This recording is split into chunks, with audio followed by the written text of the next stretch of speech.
ಬನ್ನಿ ಇದಕ್ಕೆ ಸಂಬಂಧಪಟ್ಟಂಗೆ ಉಮಾಶ್ರೀ ಏನು ಹೇಳ್ತಾರೆ ನೋಡೋಣ.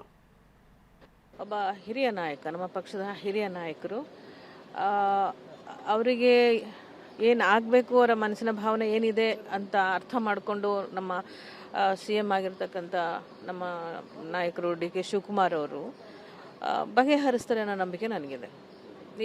ಇದು ಒಂದು ಸಮಸ್ಯೆ ಅಲ್ಲದೆ ಹೋದರೂ ಕೂಡ ಅವರಿಬ್ಬರ ಮಧ್ಯೆ ಇರ್ತಕ್ಕಂಥ ಒಂದು ಒಳ್ಳೆಯ ಬಾಂಧವ್ಯ ಇಂತಹ ಸಮಸ್ಯೆಗಳಾಗೋದಕ್ಕೆ ಬಿಡೋದಿಲ್ಲ ಅಂತ ಭಾವಿಸ್ತೇನೆ. ಅದರ ಬಗ್ಗೆ ನಮ್ಮ ಮುಖ್ಯಮಂತ್ರಿಗಳು ಹೇಗೆ ಬಗೆಹರಿಸಬೇಕು ಅನ್ನೋದನ್ನು ವಿಚಾರ ಮಾಡಿ ಅವ್ರ ಜೊತೆ ಸಂಪರ್ಕ ಮಾಡಿ ಅವ್ರನ್ನ ಯಾವುದೇ ಕಾರಣಕ್ಕೂ ಬಿಟ್ಟಂತೂ ಕೊಡೋದಿಲ್ಲ. ಯಾಕಂದರೆ ನಮ್ಮ ಪಕ್ಷದ ಆಸ್ತಿ, ಸೀನಿಯರ್ ಲೀಡರ್, ಅನುಭವಸ್ಥರು.